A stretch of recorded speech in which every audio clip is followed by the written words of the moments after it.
संतोष मगर official या आपल्या YouTube चॅनलमध्ये स्वागत आहे. मित्रांनो, चॅनलला सबस्क्राईब केलं असेल तर सबस्क्राईब करायला विसरू नका. शिक्षक भरती व शैक्षणिक घडामोडी संदर्भातल्या महत्त्वाच्या अपडेट्स आपण या चॅनलला पाहतो. सर्व भावी शिक्षकांसाठी आनंदाची बातमी आहे, कारण पवित्र पोर्टलचा टॅब शेवटी बंद झालेला आहे.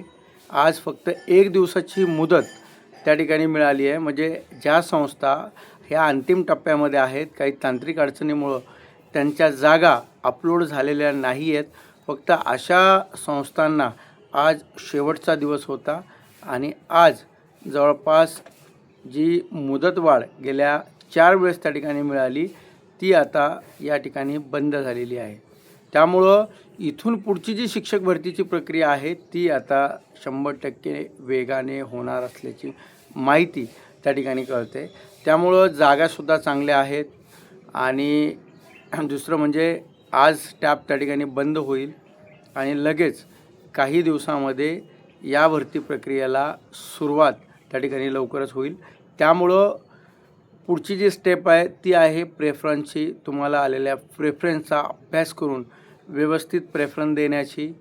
त्यानंतर यादी, नंतरच्या गोष्टीत आपण स्टेप बाय स्टेप या व्हिडिओच्या माध्यमातून आपण ती माहिती घेऊच. परंतु आता सर्वांना प्रश्न हा पडला आहे की प्रेफरन्स देत असताना ज्या त्यांना अडचणी येतील किंवा अडचणी येणार असतील अशा सर्व अभियोग्यताधारकांसाठी आपण हेल्पलाईन त्या ठिकाणी सुरू करू संघटनेच्या वतीने. आणि ज्या काही तुमच्या अडचणी असतील त्या 100% आपण संघटनेच्या माध्यमातून असेल किंवा या यूट्यूबच्या लाईव्हच्या माध्यमातून असेल ते सोडवण्याचा प्रयत्न या ठिकाणी करू. अनेक जण समुपदेशनासाठी बॅच वगैरे सुरू आहेत, परंतु ती लावण्याची आवश्यकता नाही, म्हणजे गरजच नाही आहे. कारण मला एक साधा प्रश्न पडतो आहे की जर तुम्हाला 1000 आणि 1200 त्या ठिकाणी हे येत असतील, म्हणजे प्रेफरन्स येत असतील, तर त्यामध्ये तुम्हाला योग्य कुठलं आहे हे कसं सांगता येईल? कारण त्याचा अभ्यास करावा लागेल ना. तुमच्या कास्ट कुठला, तुमचा विषय कुठला, तुमचा त्या ठिकाणी इतर तुमचे जे आरक्षण आहे ते आरक्षण कुठलं, पूर्ण तुमचं क्वालिफिकेशन काय आहे, तुमची कुठल्या प्रवर्गात आहेत, या सगळ्या गोष्टीचा विचार करून ते 1000 प्रेफरन्स आहेत त्या 1000 प्रेफरन्सचा विचार करावा लागेल. कुठले प्रेफरन्स आहेत, काय आहेत, हे सगळं करून तुम्हाला ते प्रेफरन्स कसे निवडायचे हे फार तर फार 10 ते 15 लोकांना त्याचा स्टडी करून तेवढ्या कालावधीमध्ये सांगता येऊ शकतं. परंतु असं हजारो लोकांना त्या माध्यमातून सांगता येणार नाही. फक्त काय असेल तुमच्या डॉक्युमेंटच्या संदर्भातल्या रिलेटेड काही गोष्टी असतील किंवा जो काही प्रेफरन्स देत असताना कुठल्या गोष्टी पाळायच्या या गोष्टी असतील तेवढंच त्या ठिकाणी गायडन्स तुम्हाला मिळू शकतं. ते तुम्हाला व्हिडिओच्या माध्यमातून मी देईलच. डेली आपण लाईव्हच्या माध्यमातून तुमचे प्रॉब्लेम त्या ठिकाणी सॉल्व्ह होतील यासाठी आपण प्रयत्न करू. डेली लाईव्ह घेऊ. तुमच्या ज्या ज्या अडचणी आहेत त्या इथून पुढं सोडवण्यासाठी संघटना तुमच्यासोबत आहे, मी तुमच्यासोबत आहे, हे जे चॅनल आहे हे तुमच्यासोबत आहे. त्यामुळं जे भावी शिक्षक आहेत त्या भावी शिक्षकांपर्यंत हे चॅनल फॉरवर्ड करायला विसरू नका. जास्तीत जास्त हे चॅनल त्या ठिकाणी आपल्या बांधवापर्यंत पोहोचवा, जेणेकरून त्यांना येणाऱ्या अडचणी आपल्याला या लाईव्हच्या माध्यमातून किंवा व्हिडिओच्या माध्यमातून त्या सोडवता येतील. आता भरती प्रक्रियेला सुरुवात झालेली आहे. ज्या गोष्टीची तुम्ही वाट बघत होतात एवढ्या वर्षापासून, एवढ्या दिवसापासून की नेमकी भरती प्रक्रिया आता कधी सुरू होणार आहे, तर त्याचं मुहूर्त आता लागलेला आहे. त्यामुळं ऑगस्ट महिना हा तुमच्या आनंदाचा असेल. त्या ठिकाणी पुढची स्टेप सुरू झालेली असेल आणि ऑगस्ट सप्टेंबरपर्यंत बऱ्यापैकी भरती प्रक्रिया ही पुढे गेलेली असेल.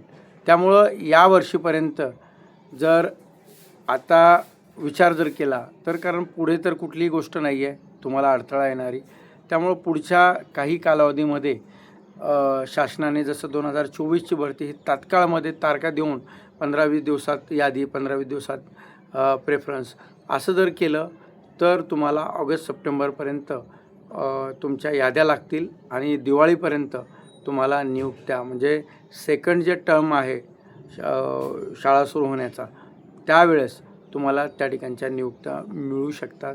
अनेक ठिकाणी पदोन्नतीचा विषय आहे, परंतु त्या जागा आता पोर्टलला आलेल्या नाहीत, हे तेवढंच खरं आहे. कारण साताऱ्यामध्ये आणखीन जागा वाढल्या असत्या, परंतु पदोन्नतीचा विषय नेमका कधी मार्गी लागेल हे सांगता येत नाही. त्यामुळं अशा जागा सध्या राहिलेल्या आहेत. तरीसुद्धा ते 315 जवळपास जागा साताऱ्यामध्ये, म्हणजे असं प्रत्येक जिल्ह्यामध्ये, जे कोल्हापूर असेल, ज्या ज्या ठिकाणी पदोन्नतीचा विषय पेंडिंग आहे तिथल्या थोड्याफार कमी जागा ह्या पोर्टलला आल्यात. परंतु बाकीच्या जर जागाचा विचार केला तर बऱ्यापैकी चांगल्या जागा ह्या पोर्टलला आलेल्या आहेत. त्यामुळं आता फक्त एकच आहे की मेरिट कितीपर्यंत जाईल, प्रेफरन्स 100च आहेत. मग हे कशा पद्धतीनं द्यायचे याचा स्टडी करून, याचा जो अभ्यास आहे तो अभ्यास करून तुम्हाला प्रेफरन्स द्यावा लागतील. त्यामध्ये काय कशा पद्धतीनं प्रेफरन्स द्यायचे, कसे त्या ठिकाणी विचार करायचा, या सगळ्या गोष्टी आपण व्हिडिओच्या माध्यमातून त्या ठिकाणी सांगणार आहोत. लवकरच यासाठी आपण एक स्पेशल सिरीज व्हिडिओच्या माध्यमातून यूट्यूबवरती सुरू करणार आहोत. या व्यतिरिक्त जर तुमच्या काही कमेंट्स असतील किंवा तुमचं काही म्हणणं असेल तर तुम्ही व्हिडिओच्या खाली कमेंट टाकून त्या ठिकाणी विचारू शकता. भरती प्रक्रियेमधल्या कुठच्याही टेक्निकल अडचण असू द्या, अजिबात टेन्शन घेऊ नका. ज्या काही तुमचं म्हणणं असेल ते कमेंट बॉक्समध्ये तुम्ही टाका. निश्चित त्याला मी उत्तर देण्याचा प्रयत्न करेन. लवकरच एक व्हॉट्सअपच्या ग्रुपच्या माध्यमातून आपण एक ग्रुप तयार करून त्यांना मार्गदर्शनासाठी लवकरच आपण तो सुद्धा एक ग्रुप ॲक्टिव्ह करणार आहोत. त्यामुळं त्याही ग्रुपला तुम्ही जे गरजूवंत आहेत ते त्या ठिकाणी सहभागी होऊ शकता. आणि हा व्हिडिओ आवडला असेल तर आपल्या मित्रापर्यंत फॉरवर्ड करायला विसरू नका. भेटूया नवीन व्हिडिओच्या माध्यमातून. तोपर्यंत सर्वांचे धन्यवाद.